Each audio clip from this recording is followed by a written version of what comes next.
Hey guys, Old Guy Gaming here, back again with another MTG Arena video, and this week we're going to be going over Gruul Aggro. So we're going to we're finally starting to get an idea at some of the cool decks in the meta. I am going to intentionally stay away from the Golos Field of the Dead deck. We all know how we feel. By the time that this video is released, hopefully we have seen a release of what is on the chopping block for the emergency ban, the date that this comes out, and I really strongly believe that Field of the Dead is going to be on that list. So I don't feel the purpose of putting a deck together for that. I almost debated doing a tribute to, hey, this deck went away, but I kind of steered away against it. I don't like the deck to start off with, so why play it? The other deck I was genuinely considering playing for this week was the Oko Broko Simic Ramp deck, but I don't know if that's going to stick around either. There was this great article on TCG Player where they were debating that maybe Oko might be another one of the cards that gets banned out. So I'm going to hold off on those two particular decks and reviewing those two particular decks until after the banning has been announced, and then we'll go from there.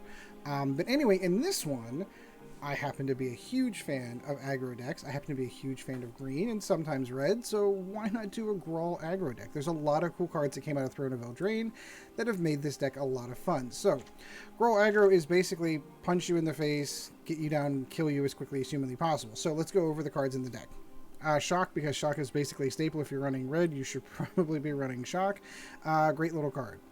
Pelt Collector, I've been singing his praises since he came out. He has been in every mono green deck that I've ever played, and he will make an appearance here as well. Some new additions on this one, Robber of the Rich. I'm seeing this get a lot more play. It's really cool. It is a 2/2 with Reach and Haste. The Reach, I don't know. Really what you want to do is be able to punch people in the face with this quick, because when you do, if the defending player has more cards in your hand than you do, exile the top card of their library.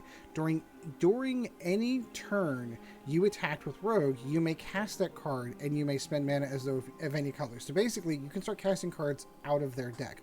Really cool card. This is the, I don't know if this is the Robin Hood, because I would think more Robin Hood would be more, I know everyone's making that equation. I think Robin Hood's more green archery kind of thing, but it is a robber of the rich, giver to the poor, being me, so I sort of semi-get it. I just feel that Robin Hood should be green, not red. That's just me. Call me wrong. Once upon a time, we are going to see a ton of play on this card. I think this one's going to be safe from the banning, if you want my honest opinion. Great card. You know you've seen it. If it's the first spell that you cast, it's free, and I like free things. And what it does isn't too particularly overpowered. You look at the top 5 cards of your library, you grab a land or creature, put it in your hand, put the rest at the bottom in a random order. Great card. Even if you were casting it for 2, I don't know that would be seeing as much play, though, because we've had other cards like this in Standard before, and they just didn't see that level of play. Commune with Dinosaurs being the first one that I'm thinking of. I think my kids are we're having a movie night upstairs while I do my recordings of videos. So we fold the bed out, the kids stay up late and watch a scary movie, and then they never sleep. It's awesome. Parenting 101. Let them watch scary movies before they go to bed. Well, it's Halloween. We're into that spooky kind of time frame. Anyway, to get back on point. With Once Upon a Time, what in my opinion makes this card as powerful as it is the fact that you can cast it for 0 mana if it's the first spell you're casting. That is really where the power in this card comes from. Domri's Ambush, you're going to have a bunch of creatures in play. You're going to be able to kill other creatures. This is another one of the fight mechanics. It's very similar to Rabid Bite. It's a better Rabid Bite because it also puts a +1/+1 counter on that creature as well. So it does their power equal to them to a damage to a creature. Love this guy, the Zhur-Taa Goblin, 2/2 with Riot, which Riot, if you don't remember, because that was a few sets ago, either comes in with as a 2/2 with haste or a +1/+1 counter on top of it. So basically it's a 3/3 for 2. Really good. Bonecrusher Giant, seeing a lot of this card all over the places. There is a mono red deck that is not a Cavalcade deck that I'm working on that involves this card. His adventure is Stomp, which is a instant for 2. It does 2 damage to a target creature, and then of course he is a 4/3, and whenever he becomes the target of a spell, Bonecrusher Giant does 2 damage to that spell's controller. Gruul Spellbreaker goes in any Gruul deck flat out, period. It already comes base with Riot, comes with Trample. It's a 3/3, and as long as it's your turn, he is hexproof. You and he are hexproof. Fantastic card. Questing Bees. As I've said before, if you're going to be running green, you're going to be running Once Upon a Time. You're also going to be running Questing Bees because it is a fantastic card. 4/4, Death Touch, Vigilance, Haste. You get the idea. It can't be blocked by creatures with 2. And then any damage you deal to your opponent also gets dealt to their planeswalkers as well. It's pretty scary. Skarrgan Hellkite is another one of the top end finishers on this one. 4/4 flying with Riot. Basically, it's a 5/5 or it's a 4/4 with haste. His second ability don't take for granted though. Spending 4 mana to deal 2 damage to any targets and divided any way you like. You can only activate this ability if he came in with the +1/+1 token though.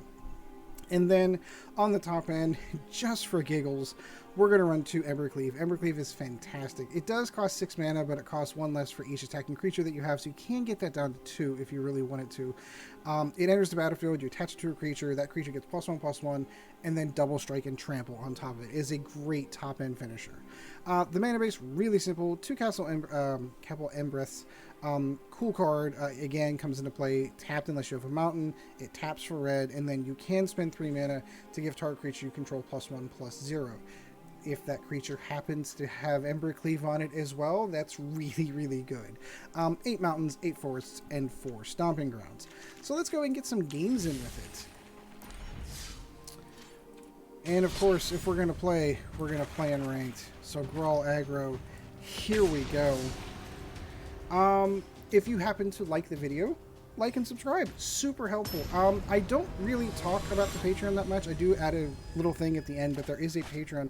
I've gotten a lot of messages recently, just this week, on people like, hey, I really want to be able to support you and your channel. However, I can't because I genuinely set the Patreon up as a joke. I'm not kidding. I set it up as, let's go ahead and drop the mountain first.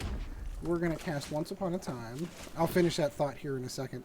Let's go with... Ooh, we want to go with Pelt Collector or Robber of the Rich. I like Robber of the Rich.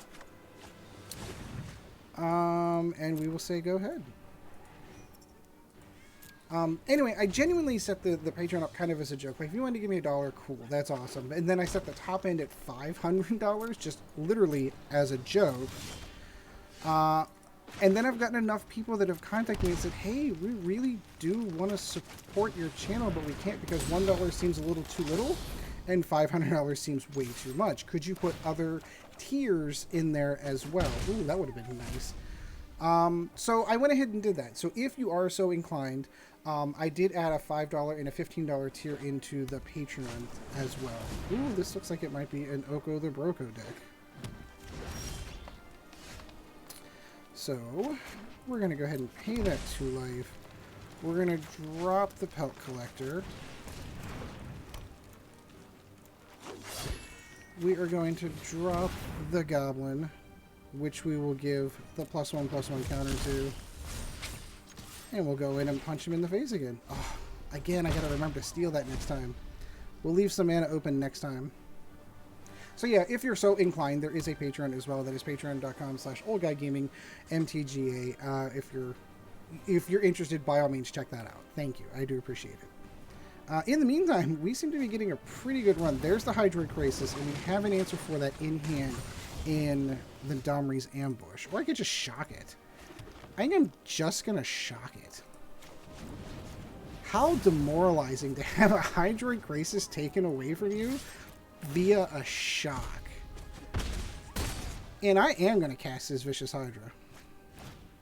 We're going to pay all 3 mana into that.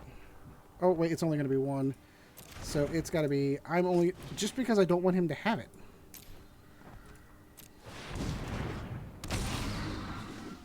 And we'll double the number of counters it's got on it. It's a 2/3 Hydra, but it's mine now. Which is hysterical to me. Nissa, who shakes the world, will take care of her, no problem. He can swing with that land, and I will absolutely let him have that. Nope.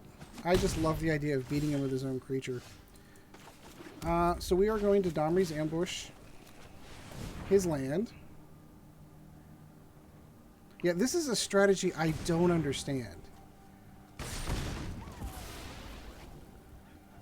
So we're gonna Do I want to kill Nissa? How much damage do we have here? 3, 6, 7, 8, 9, 10. That's lethal right there. Let's just go in for that right there. Boom! That's how Gruul Aggro is supposed to work. I literally started doing the math on that one. Like, okay, well, how much do I need to kill Nissa? And then I'm like, wait a minute. I have enough to kill him with that. So, ultimately, in the end, his own Vicious Hydra is helping me out in killing him.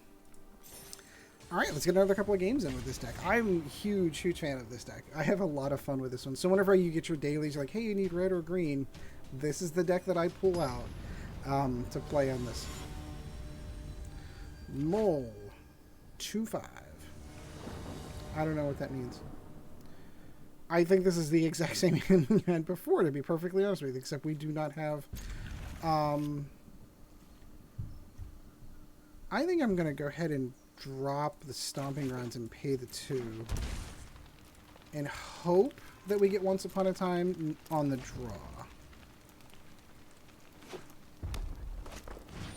Ooh. Is this a Kitty in the Oven deck? This should be interesting.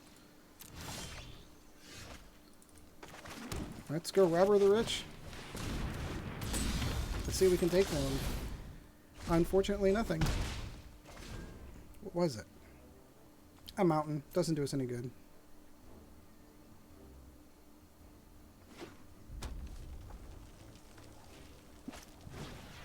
Footlight Fiend. Cool. Claim the Firstborn. Cool card. He gets that for a turn. He's just basically going to punch me. Oh, there's the Once Upon a Time. That would have been nice. He can't cast it. He doesn't have the mana for it. Oh, that's cute. That is cute. He's going to use my own... He sacrificed my own creature. Look at that. Aren't you a clever person? It's a cool idea. I'm not going to lie. That is really neat.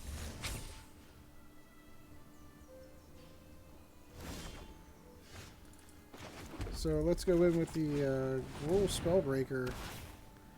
Let's give it haste. I really want to get in there and start punching face.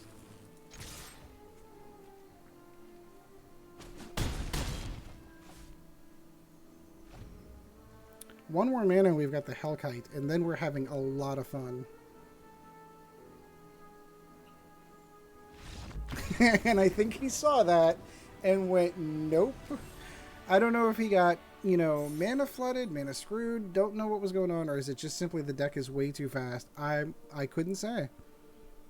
Cool idea. I really do like, there was one of the, great card, by the way. This is going to go into, at some point in time I am going to start doing a mentor deck for Brawl, and this card is definitely in it. There was one of the old intro decks, if you're new to Magic and you're just coming in on the Throne of Eldraine whenever we came a full game and not a beta game, there used to be an old welcome deck. That whole premise behind it was stealing creatures and then sacrificing them. It was a cool deck. One of my favorite ones. Kayabud. Robber the Rich. I feel like we get Robber the Rich every turn.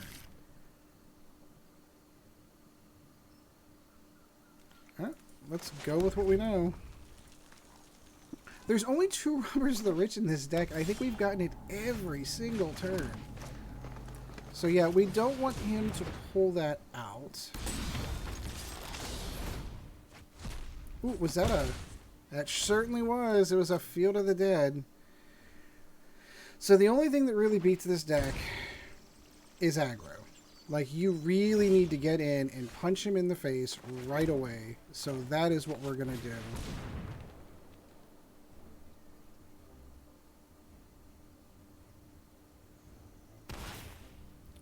Give it haste. Punch him in the face.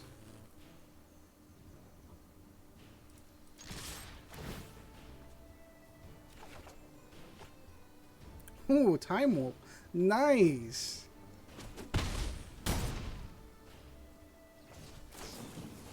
Growth Spiral. We're 1 mana away from doing, like, Embercleave damage here. Which could be fatal. What would that be? 8. Yeah, that could be fatal. So if we could get 1 more red mana, we would be sitting in easy street. And since I know that he is running things like Time Warp. Time Warp, yeah. Now what's he go for? He's going to create a food token.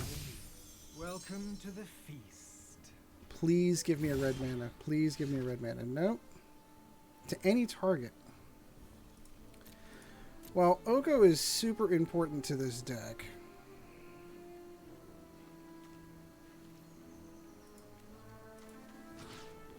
I think we kill Oko.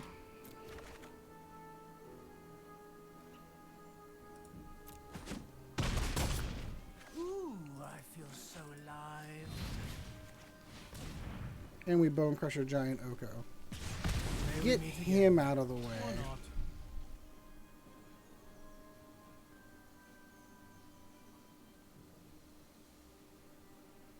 So, I know in the back of my head that he has got plenty of ways to wipe the board clean here. So I don't want to get rid of any of my hasters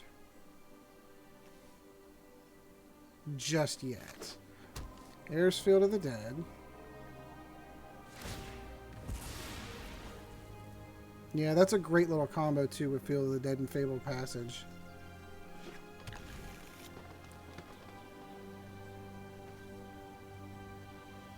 I am curious if he's going to wipe the board. How cool would it be if we got his own Oko to Fairy? You can. You're going to lose 1. Sure. There's the red mana we were hoping for. Oh, I so want to do this. I have a feeling there's a board wipe coming. Let's get Teferi out of the way first. I really should have seen that coming. Yes, you should have. Let's give him something to worry about. I don't want to tip our hand too much just yet. Because again, I feel like the board wipes are coming. Although board wipes with Field of the Dead, I mean, they do replenish relatively quickly, so I get it.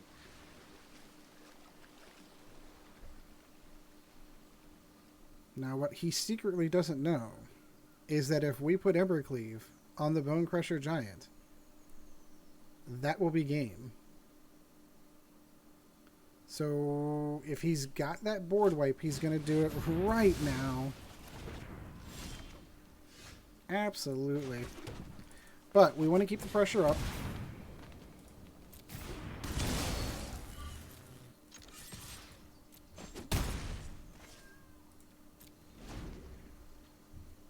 And unless he does something fantastic here,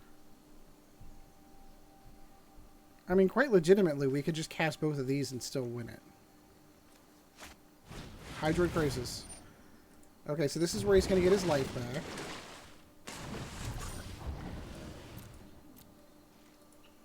Oh, I love the idea of surprising him. Let's do this.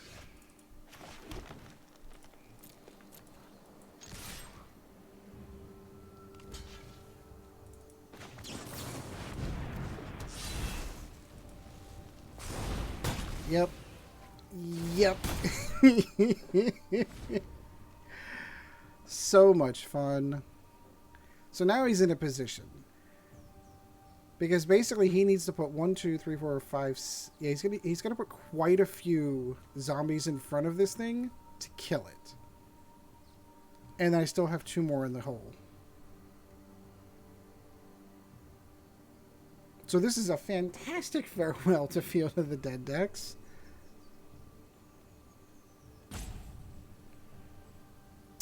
He's debating. What do I do? That's 1, 2, 3, 4 zombies I've got to put in front of this thing. Aww. That's okay. Haste. Haste. and say good game to you, Field of the Deck, Field of the Dead deck. All awesome games out of the Gruul deck today. And I think we're just hitting the 20-minute mark, which is usually where I want to hit it, but that one game didn't count. Let's go ahead and give one final game with the Gruul Aggro deck. And then we'll call it a night for this one. That was fun. That was fun. That's a good time. Because I mean, that took all of the broken. That deck took all of the broken things in Magic. We took, you know, Field of the Dead, and we're going to combine it with Oko. We're just going to make. I'm sure you had things like Nissa was in there too. Not that I'm saying Nissa's broken. She isn't. It's just an interesting combination of how god awful can we make this deck. So this does not make me happy. I like the Domri's Ambush, but this is a little slow.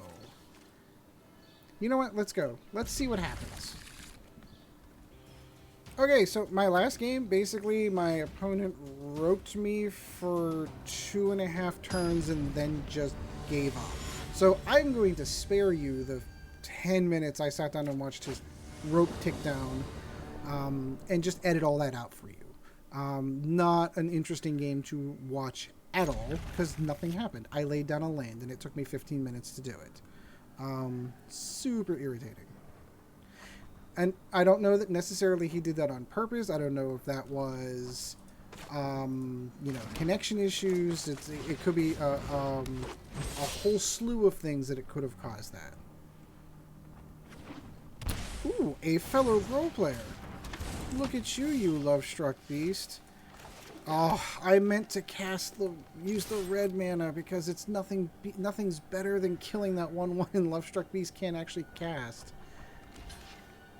Interesting that he let that go. Because the whole premise behind Love-Struck Beast is, hey, I need this 1/1 creature into play so that I can actually cast that. That's fantastic. I will take the +1/+1 counter.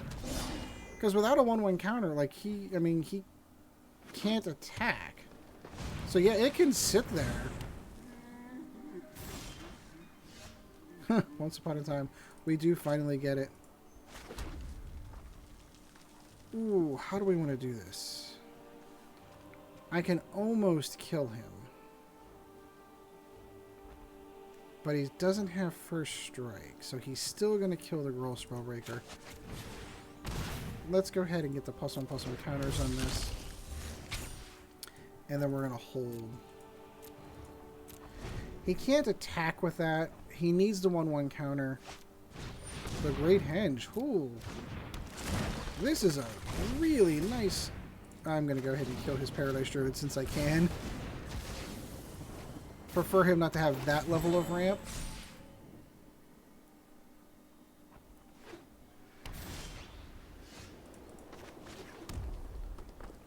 Ooh, what to do, what to do. Let's see what he does. Let's see what he blocks with here. My suspicion is he's going to block the Love-Struck Beast here. I'd like to get that off the board.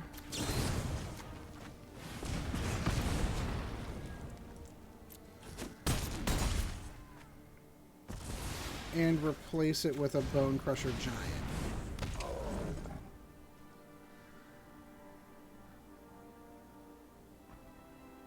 I'm not sure that was the best way to go about it. But it does take his biggest blocking creature, biggest blocking creature off the board. He's not going to block with his Paradise Druids unless he intends to really... Ooh, there we go. Can't be blocked by Knights or Walls. Now that's an interesting creature to put down there. We're going to go ahead and pay the 2 life on this one because we're going to once upon a time this and see Skarrgan Hellkite. That's awesome. And we will hold.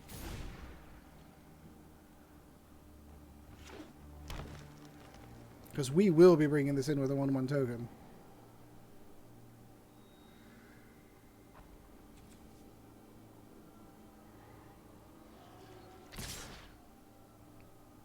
Interesting.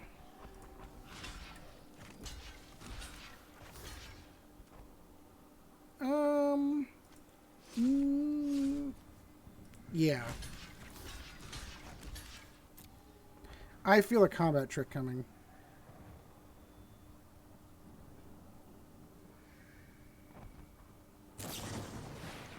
What did I say? Very nice. We're playing opposite decks, and he got his Embercleave off before I did. Very nice.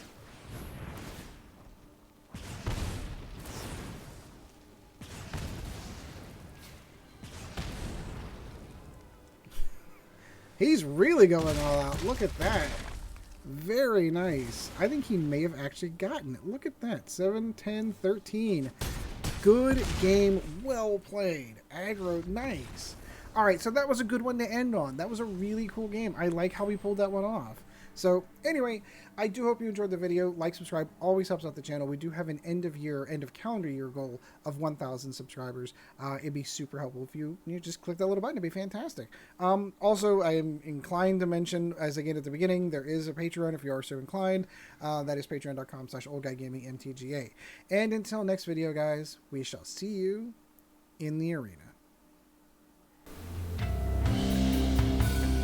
This video was brought to you in no small part by our patrons.